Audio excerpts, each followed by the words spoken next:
I'm not the biggest fan of soul music. It's my least favorite of the 5 Death books, and one of my least favorite Discworld books overall out of the 10 that I've read. That's not to say it's bad, the story and characters just didn't engage me as much as the other Death books. On the plus side, Pratchett's humor is still top-notch, and this book has one of my favorite jokes in the series so far, and it introduces one of the best characters in the entire series. In fact, let's start with her. Susan Stowe-Hellett, Death's adopted granddaughter. Death adopted a daughter a while back in Mort.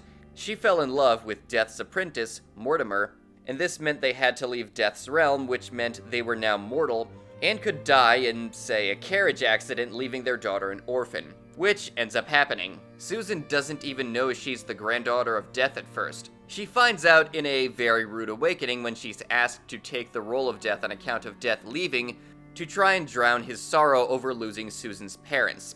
Susan takes up the role, but like her father, she finds it difficult to kill people who she feels don't deserve it.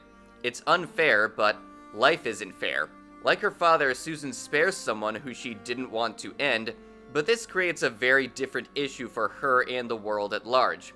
Speaking of which, let's get to the guy she saved. Buddy recently set out on a journey to become a great musician, and accidentally gets possessed by this strange spirit that, when Susan averts his death, gets unleashed, and he starts playing music with rocks in, which is clearly rock and roll.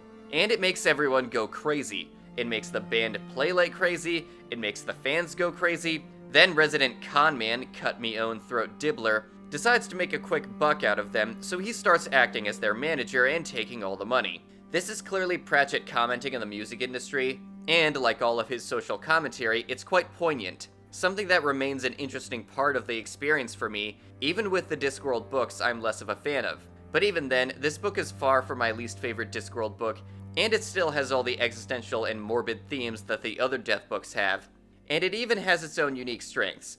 Still a good read if you're going through the Death series.